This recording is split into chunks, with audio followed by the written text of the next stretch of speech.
Good morning, everybody. I am thrilled to be part of the SAS Global Forum. As a futurist, I get to spend a lot of my time going into research labs and talking to the scientists and innovators who are creating the world of tomorrow. And I get to play with some pretty cool stuff, like robots. Technologies that are absolutely going to change the status quo, create new industries, and disrupt a whole lot of others. When I look out over the next 10 years, I see a world that in many ways will be unrecognizable, and in 20 years might even seem like it's straight out of science fiction. The technologies that are being created today and coming online right now are going to create all kinds of new markets and generate huge new data sets. So let's begin our ride into the future with some of the technologies that are going to create new markets. Most of you would be very familiar with wearables. In fact, how many of you have a wearable on right now? Anybody? Oh yeah, we're in a techie crowd, quite a few of you. Today's wearables are really cool. They can measure your heart rate, your breathing, your exercise, your sleep. They're about to get a whole lot more personal. Scientists at UC Berkeley in California have designed a prototype sensor that is bendable, but that's not the only thing that's cool about it. It is so sensitive that it is able to do molecular level analysis of the sweat on your body and be able to do things like measure your hydration levels, look at your drug levels in your body to see whether you might need a top up of something like insulin, or even whether you're using illicit drugs. They'll be able to do things like measure muscle fatigue, all from the chemicals that are in the sweat on your hands. There are already wearables coming online today that use this bendable and flexible technology. L'Oreal has released a UV sensor that is literally just a sticker that you put on your skin, and it alerts you when you've been out in the sun too long. There's a company called MC10 that has another sensor that is bendable and flexible. It's called Research Connect, and you can put it anywhere on your body, and it has all kinds of sensors in it, including EMG and EKG sensors and gyroscopes, and it's able to send this data right back to your doctor if you've given permission for that to go from your smartphone to a third party. There are whole new worlds of opportunities opening up in the world of biosensing and the quantified self. Personalized healthcare is going to be a huge market, and it's not just the wearables, it's going to be our clothing too. Our clothes will have sensors. In Australia, there's a mining company that's called Rio Tinto, and they have a smart cap that they've outfitted drivers with, and it looks like a baseball cap, but it's got sensors across the forehead, and it's able to detect when a driver is about to hit a micro fatigue and send an alert. In the future, you can imagine clothes with haptics built in, as well as these sensors that won't just send you an alert, they'll give you a shake and shake you a little bit harder until you wake up. Augmented reality is another one of those really amazing technologies. So when I talk about augmented reality or AR, I'm talking about putting a digital overlay into your field of vision. So it'll look like it's sitting out here, even though your glasses are right up against your eyes. It's going to change the face of retail. If you can imagine that you're thinking about buying a car, and because you've got cameras in these glasses as well, you can look at something on a page in a magazine and see it leap up in 3 dimensions and use your hands to manipulate it and look inside. When I was at the Consumer Electronics Show in Vegas in January, I was playing with an AR demo from Case Western Reserve University, and it was of anatomy. And you could have multiple people interacting in this AR demonstration at the same time. And literally, you could pull the skin off of a person and see the musculature and the veins and the arteries, and go further and see the organs. Imagine that you're sitting in your doctor's office in the future and you have a complex medical condition and your doctor's trying to explain exactly what they're going to do in a surgery, and you're interacting in this augmented reality version. Another really great example and application for augmented reality is in the workforce. There's a company called Dacry that has designed this smart helmet that you see down here on the right. And what this does is it has a hard hat protection, but it also allows workers out in the field to have a view of what's inside pipes that they're looking at. It has infrared cameras so that you can see how hot or how cold something is. It has superimposed levers that allow you to know which direction you're going to turn a knob. A cousin to augmented reality is virtual reality, and here we're completely immersed in a digital world, and there are so many applications that we could be looking at here. One that I like is out of Philadelphia with Boeing, and what they're doing is they spray paint the Chinook helicopters there. They've been using virtual reality to train people to do the painting properly. They have an applicator that actually emulates the spray paint, the sound and the feel, but instead of spraying real helicopters, they're practicing on a virtual model, and it's decreasing the actual training time and increasing accuracy. Virtual reality is going to be huge in the entertainment world. Imagine being part of an interactive movie or part of a video game. The demos with virtual reality feel so real. I was playing with one from the University of Newcastle where I looked out over a chasm, and in the VR simulation, they want you to walk off of this, and basically it's like you're jumping off a canyon.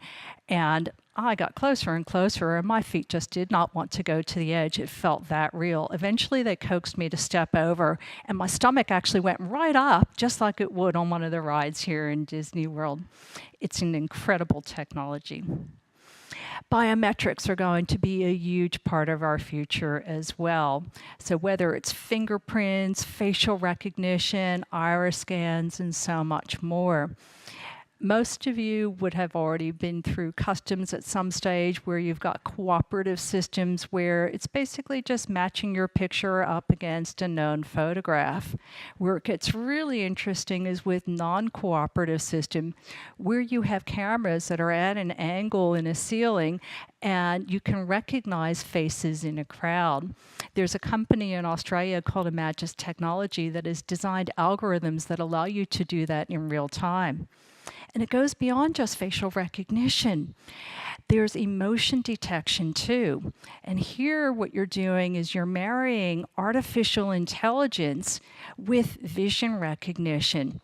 And there are so many applications for this. So imagine you're wearing AR glasses and you're watching a political debate on TV, and you get little pop-ups that tell you the actual emotion of the politician and whether they're lying or telling the truth or nervous or happy. You can actually read a whole lot more into what's going on.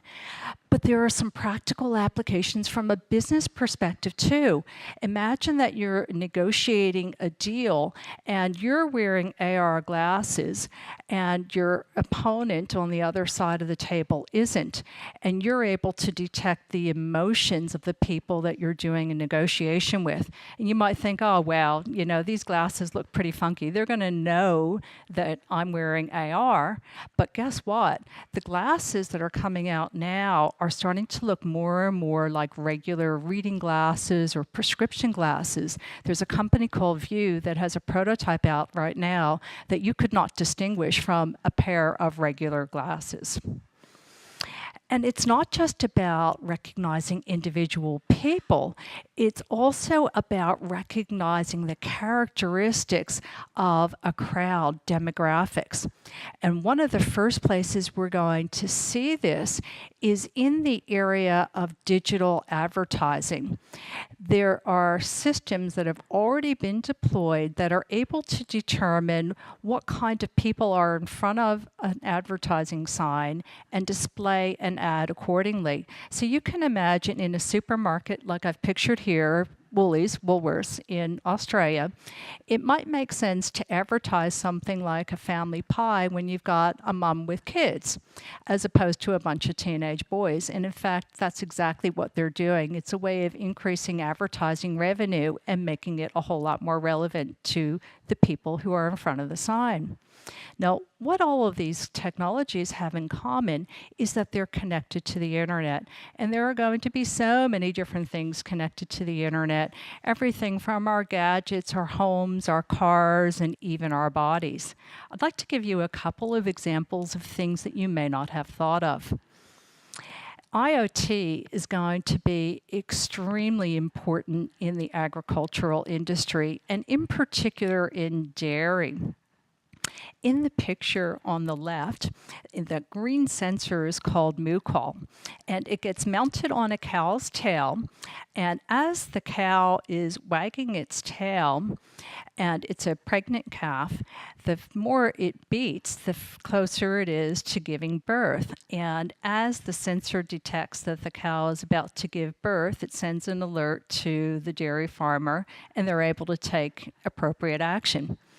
Another example in the dairy industry is Moo Monitor, which is that blue monitor.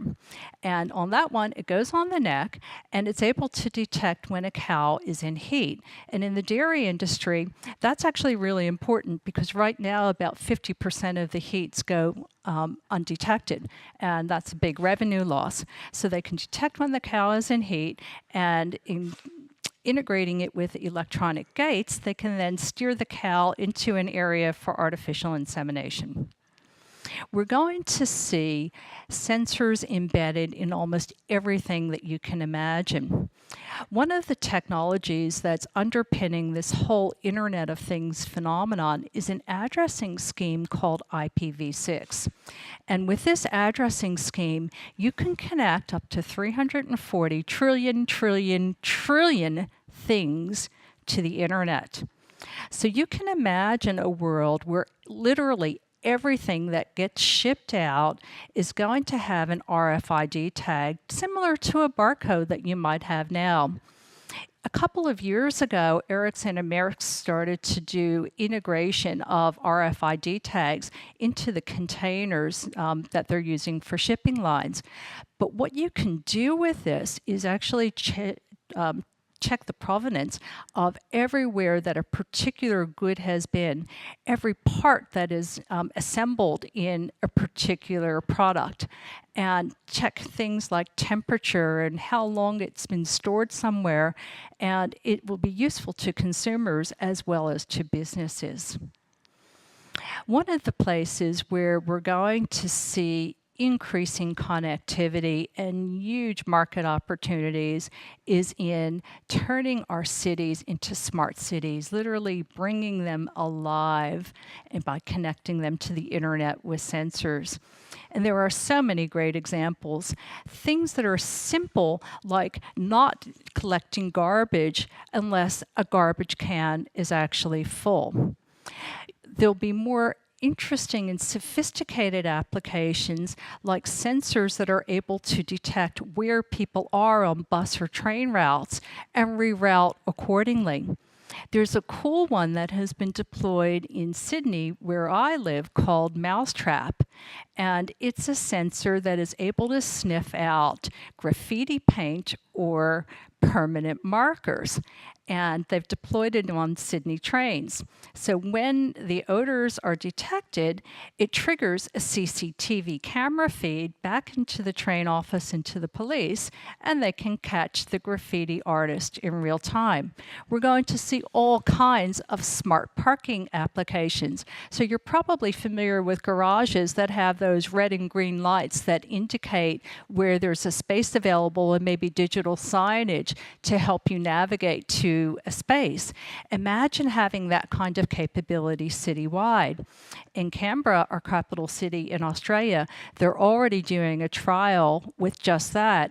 And not only will these smart parking allow you to find a space, you'll have an app that you can use to pay the parking meter so that there's no more searching around for coins or credit cards or having to run back to your car.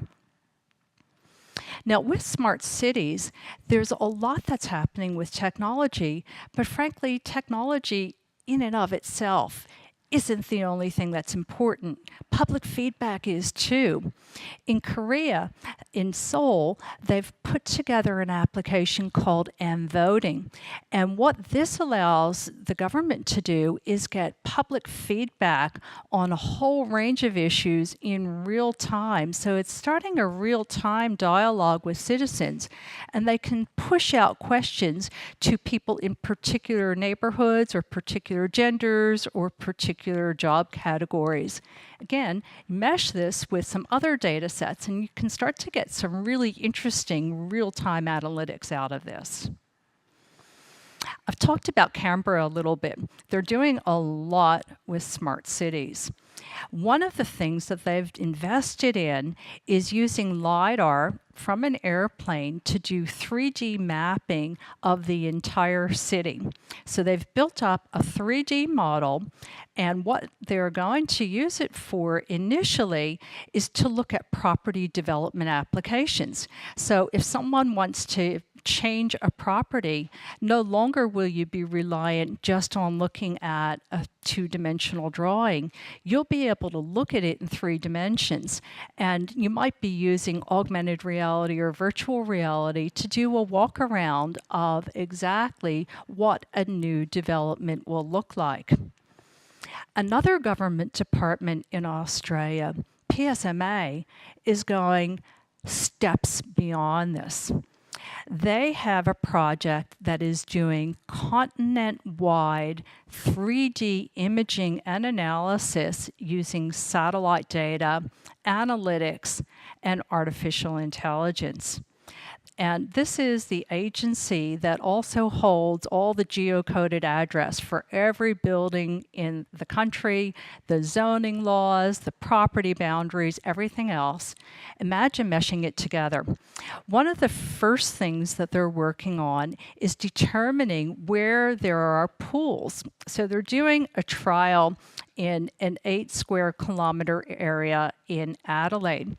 And in order to use this image recognition, which is really artificial intelligence, and get it accurate, they're combining the AI outputs, which say this looks like a pool, but in fact it may not really be a pool. It may be a blue area that's covered with a tarp or some other building that is misdetected.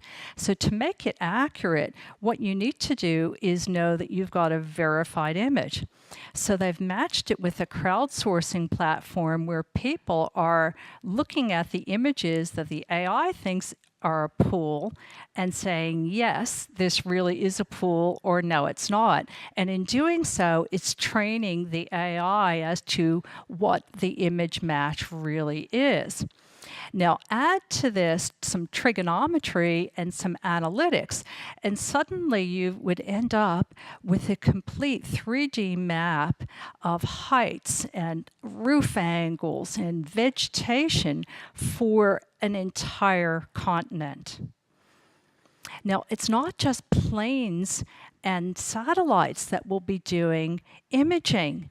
They'll be done from robots too. This is a robot eye from a company called Ocular Robotics, and it's able to do a gigapixel scenario in seconds.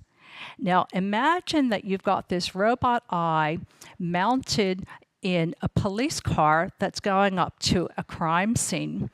And immediately, you've got a 3D scan of everything exactly the way it was when the police arrived. Months or years later, perhaps there's a trial, and instead of just presenting evidence to the jury and the people doing the investigations are able to do a virtual reality walkthrough. There are many applications of this type of technology. One that's already being done is in Rome, using this robot eye mounted on a robot, and it's imaging the catacombs of Rome, and they're using it for tourism purposes. So I think I live in one of the most beautiful cities in the world. We've got the Harbour Bridge, the Sydney Opera House, and of course the beautiful harbour. It's an icon of Australia and of Sydney. It's also an engineering icon because it's one of the widest and longest and tallest steel arch bridges in the world. It's got another distinction. It's the only steel arch bridge in the world that has 2 autonomous robots, Sandy and Rosie, working on it doing maintenance. This came out of a collaboration that started about 7 years ago between New South Wales Roads and Maritime and the University of Technology, Sydney. And the problem that they wanted to address was how can we make grit blasting safe for the humans who are doing maintenance? How do we keep the bridge healthy? Because it does need that kind of maintenance on a regular basis. They took their inspiration from nature, from an inchworm, and designed Croc, which is a completely autonomous robot that is able to do 3D imaging and mapping in real time, feed the information back into a GIS system to be analyzed by bridge engineers, and if necessary, then conduct the grit blasting maintenance. Our cities of tomorrow are going to change quite radically from where they're at today. Would you believe that in 1800, only 3% of the world's population lived in cities? By 2010, this had already reached over 50%.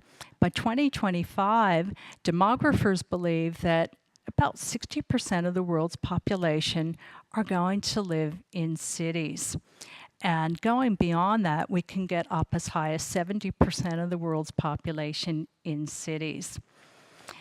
Now, the cities are going to be technologically enabled, but the buildings are also growing taller. And there's a bit of a race happening right now, particularly in Asia, to build taller and taller buildings and faster elevators. In fact, in Shanghai, at the World Tower there, they have an elevator that is able to travel at 46 miles per hour. It's a 127-foot floor tower.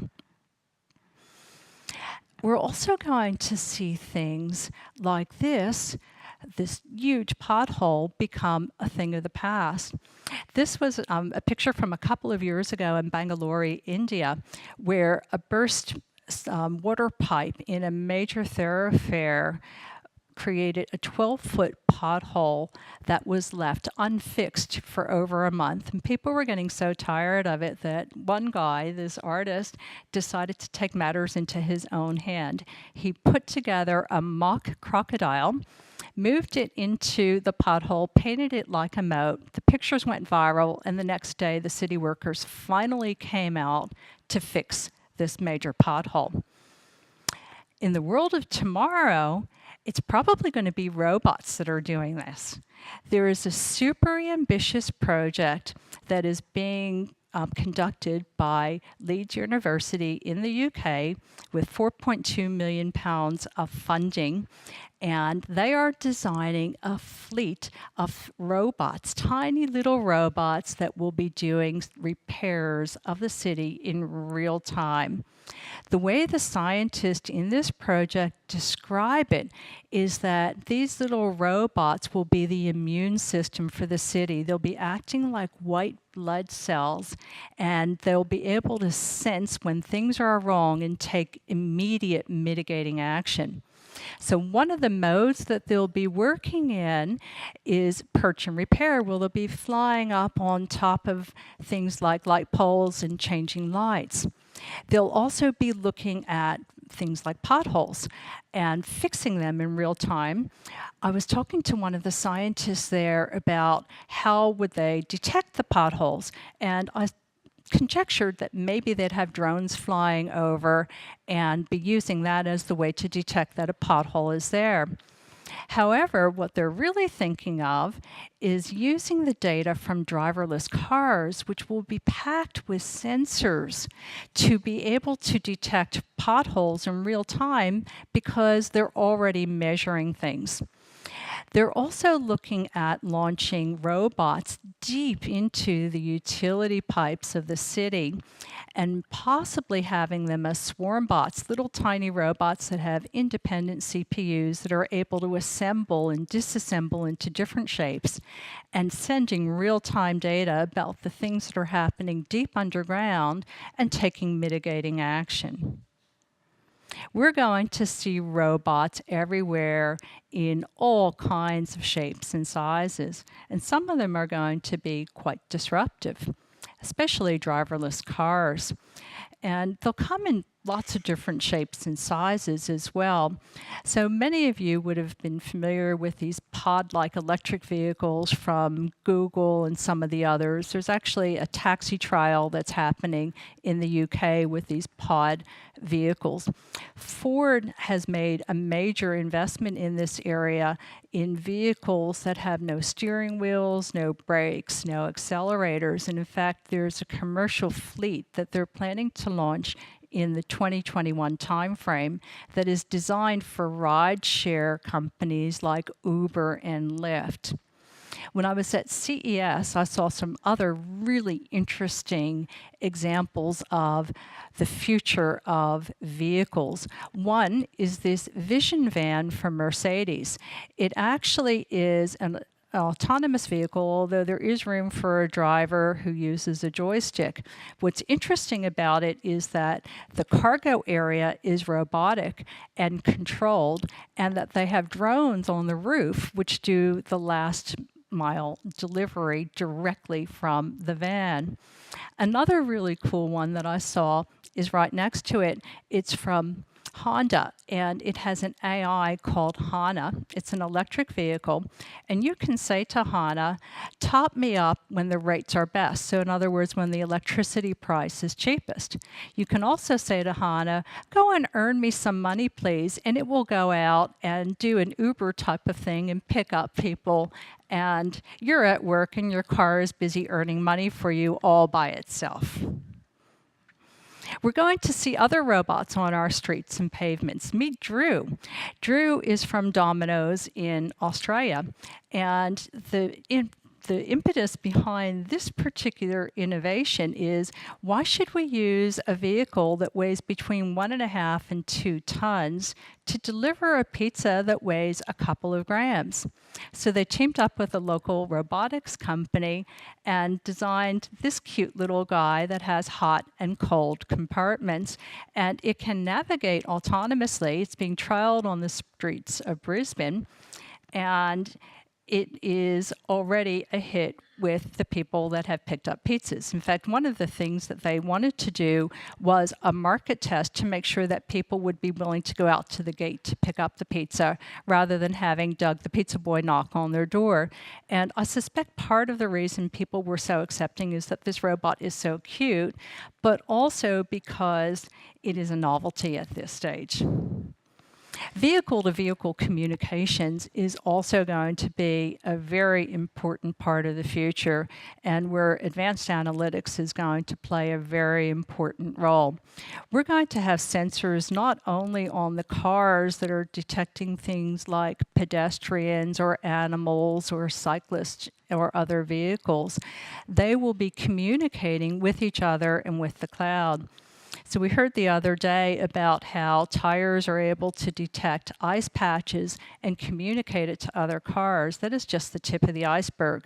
We're going to see the infrastructure like traffic cameras and speed limit signs also have sensors embedded in them, and they will be relaying back to the vehicles, I'm red and I'm going to be red for another 10 seconds. The speed limit signs will tell you exactly how fast or how slow you should be going in a particular area. There are going to be a lot of ramifications to these technologies, particularly for government organizations that rely on traffic infringement revenue to make their living. Suddenly, you might find that your cars are no longer ever violating the law because they're all autonomous. There's going to be a bit of a transition period, though, when we go from the car being sometimes in autonomous mode and sometimes being driven by a human. And we'll need things like black box technology to determine who was actually driving a car at any given point in time. There are also ethical considerations too. For instance, how will a car be programmed to react if you've got a situation where a collision is unavoidable or there's a pedestrian that steps out in front? Who gets hurt, the pedestrian or the occupants in the car? And what happens if there are different rules that are applied to different manufacturers and different programmers? There will be whole new job categories of digital ethicists that will have to try to decide, how do we make these machines work with us in our human environment when so much of what we do in driving is a human reflex? Now, as we look at robots, and in particular autonomous robots, we need to think about greater levels of spatial precision. Today's GPS systems only give about a 5 to 10 meter accuracy. One of the things that a government department in Australia is doing, and this is Geoscience Australia, is looking to take this down to between 3 and 5 centimeters of accuracy. And they're testing a number of different modes. One is space-based, and they're doing a deal with Inmarsat to begin testing a new transponder signal to be able to help triangulate with much greater precision exactly where in the world different things are. Drones are going to be a part of our landscape as well, and they're going to come in lots of shapes and sizes, and they'll be generating a lot of really interesting data. I would say that almost all of them will be equipped with cameras. They'll be doing things like videography for real estate, but they'll also be used for insurance assessment, and in particular, when you combine it with image recognition, be able to assess damage from floods or fires. I'm already seeing some of my clients in the utilities and telecommunications sectors use drones to do asset inspection and again make real-time decisions on the condition of things from an aerial view. There's another really interesting drone, the Alpha drone, which is a security drone that uses sensors on the ground to map out the perimeter of a building. And when the sensors on the ground detect motion, the drone flies up and sends real-time video images to the owner of the property. There are other drones like this little beach ball shaped drone called Gimbal that is designed for disaster areas. And because it's in a carbon fiber cage, if you've got jutting infrastructure because of an earthquake or something, it actually just bounces off of it. Or if there's an injured person, it doesn't injure that person with the blade. So it's able to go into areas where you wouldn't normally be able to send an automated machine. There are flying ambulance drones being trialed in Europe, too. This little yellow thing down here actually has a defibrillator, and it can get to a patient with a cardiac arrest much faster than an ambulance can and actually save its life. One of my personal favorites that I saw at CES is this one down here, which is actually a flying taxi. It's designed to carry people. It's completely autonomous, and if you weigh under 200 pounds, it's able to fly you. It's not approved yet for use, but there are other companies that are looking to do this sort of thing too. So we might end up with flying taxis in our environment. In the world of agriculture, we're going to see drones in lots of different shapes and sizes. These pictures are from the Australian Centre for Field Robotics, and the fixed-wing aircraft are able to do satellite quality imagery at a fraction of the cost. And they have sensors in them that generate so much data, it's unbelievable. They can fill up a gigabit per second pipe, literally chock full with data. They can do things like detect different types of weeds, like alligator weeds. They can count the flower buds on particular plants so that you would know when to harvest them. They can look at moisture levels or fungus. And when something is detected that needs intervention, another smaller autonomous robot can follow directly on and take mitigating action like spraying herbicide or pesticide in spot spraying. It's a pretty incredible world when you start combining all of this information together. And I believe that we are going to see highways in the sky. There are some serious proposals right now that are being looked at to segregate airspace and to have drones that are autonomous and flying at higher speeds of, say, 100 kilometers or more, between 200 and 400 feet, and drones that are manually controlled flying lower, and to have no-fly zones as well. Robots are going to be everywhere. And one of the trends that I saw at CES is that they are being designed to look really cute and cuddly and sweet and interact with humans. And there are so many, it's unreal. One of them that is interesting is this little roly-poly one, the Lubot, and it has artificial intelligence in it as well. So the kid is talking to this little robot, and it's actually connecting to the cloud and having a dialogue with your child, for better or worse. Many of the robots that I saw had Amazon Alexa integrated in with them, and we saw some demos from Amazon Alexa. My experience was very similar to what we saw on the stage the other day, is that sometimes the robots and the voice recognition works and sometimes it doesn't. We're also going to see a lot of robots in the industrial area, and in particular in warehousing. This is from Locus Robotics, and it's designed to take the walking chore, if you like, out of warehouse workers' jobs. There are other robots that are being designed that take the workers completely out of the loop. And that starts to get worrying when you start taking all kinds of people out of the loop. What kind of jobs will people have if they get displaced by automation?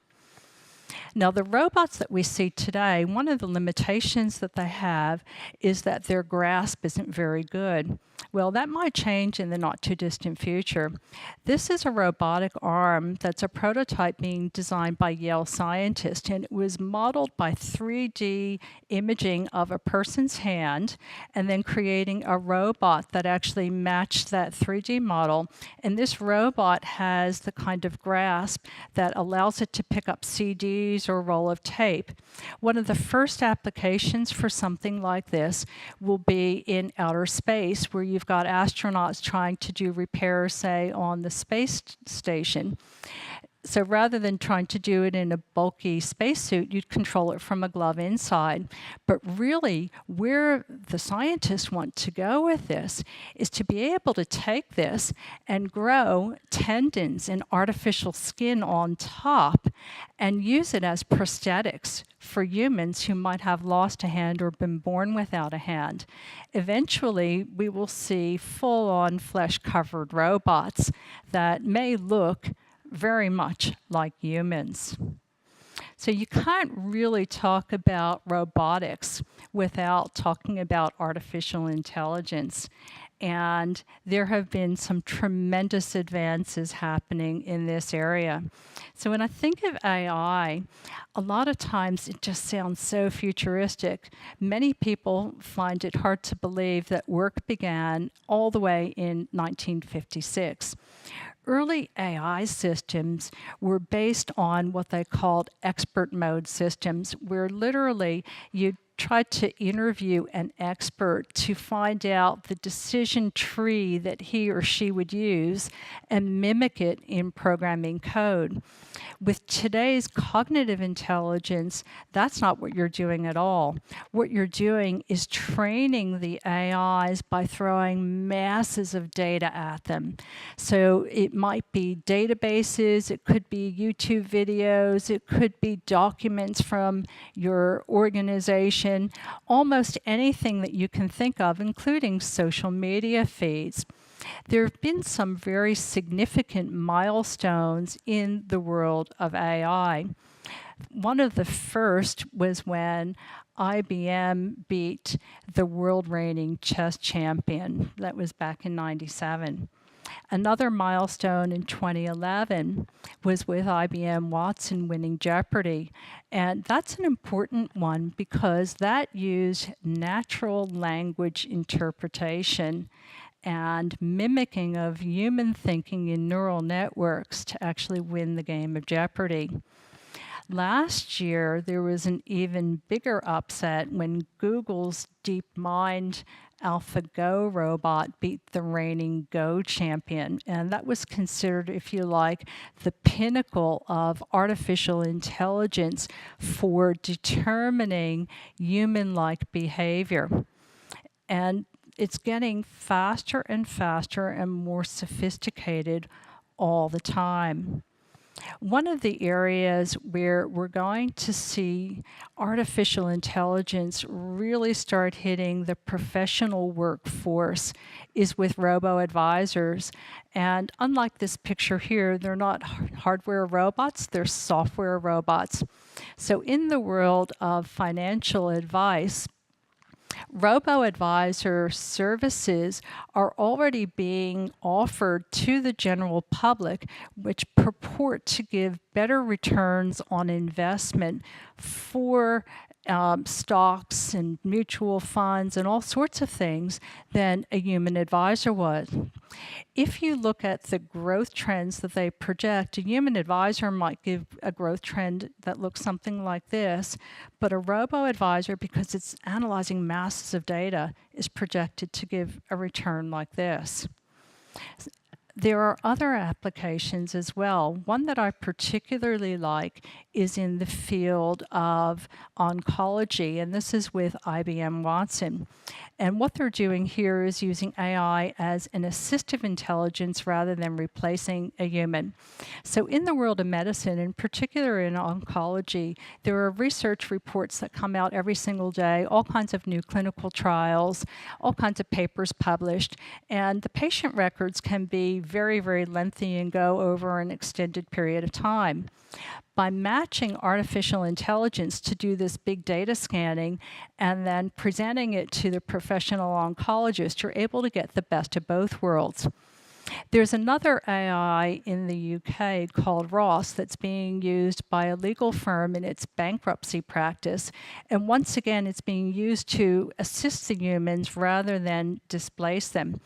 And what it's doing is it's going through the reams of papers that are affiliated with the bankruptcy proceedings and then feeding its conclusions to the human lawyers to take the next step of action. For people who are impacted in this whole automation and artificial intelligence area, it's going to be very important to look at what you can do that can't be automated all that easily and add value to your clients. So an example of this is from the FinTech world, where a company that I know called Amex is using advanced analytics to put together portals designed for financial organizations to offer to their clients. So rather than just have a view of whatever you might have in a particular bank, with your permission, it can see all the rest of your credit cards, it can see your paychecks, it can see your spending patterns, and it can look at things like insurance and all sorts of other things that are part of your financial environment. And with predictive analytics, be able to make specialized offers to people that are based not only on what a particular bank or financial institution can bring to the party, but also what their partners and wider ecosystem can bring.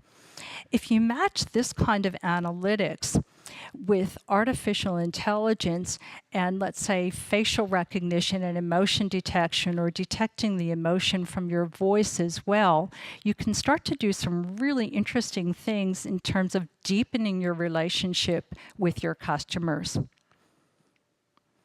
There's another really interesting AI in the financial area, and this AI is called Eric.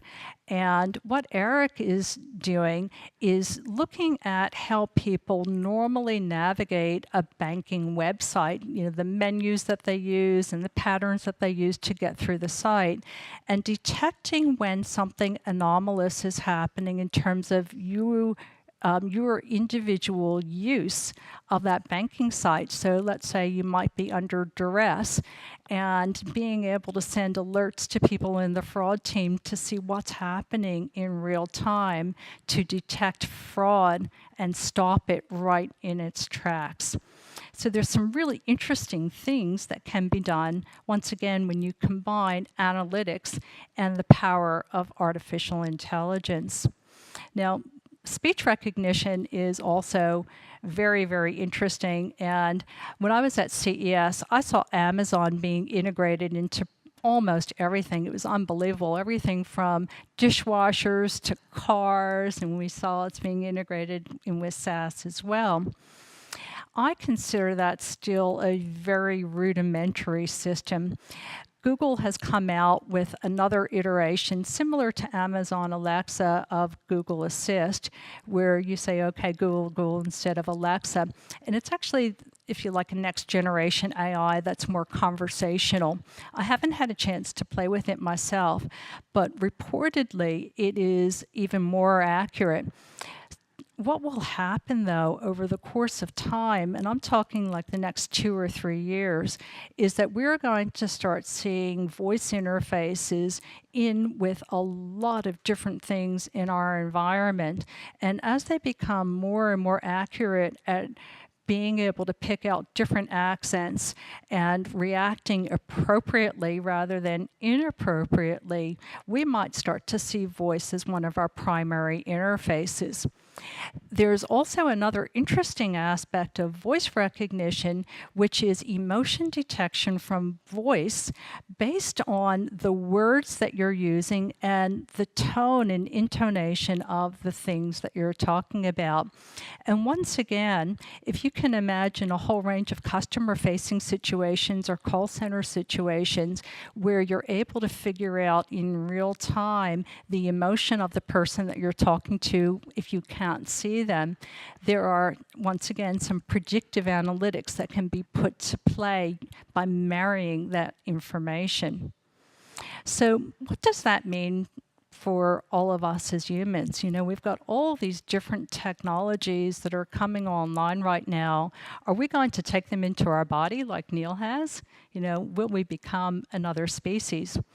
In the near term, what I think many people will be doing, and I'm talking about a 5 or 7 year horizon, is to use a technology that is in the labs right now, which is smart contacts. And with smart contacts, what you will be doing is combining augmented reality with biotech. And there are already a number of research projects and patents on this now. So if you can imagine a contact lens that has built into it a translucent camera where you blink and you start to either take pictures or videos, you're starting to enter a world where how would you know that somebody actually has these augmented reality glasses on, because you wouldn't know unless you're really up close and personal looking at their eyeball. Now, why would people want to do this? Well, it's actually the biotech side that makes it really, really useful, because one of the other things that is happening is work on autofocusing. So I use reading glasses and I have to pop them on and off all the time. Having autofocusing soft contacts that also give me a digital overlay of all kinds of information about the real world would be tremendously useful. It goes way beyond this as well, because it turns out that there is a chemical in our tears called lacriglobin that enables us to detect things like insulin levels, and you can detect precancerous situations just from your eyewear, and they're even looking at drug delivery from the eyewear. As we go out even further into the future, we're likely to have, according to people like Ray Kurzweil, DNA 3D printed nanobots that we inject directly into our brain that connect us to the internet. Imagine thinking a question where today you would Google search it and all you do is think it. Imagine wanting to send an email, but you're really just sending a thought. Imagine needing a new skill and you just download it or stream it from the net. Match that with genetic engineering, and wow, there are some amazing things happening in that world too. With genetic engineering, there's a scientist that I've recently heard say he believes that aging is actually a gene process that you can switch on and off. There's some incredible things happening in that space.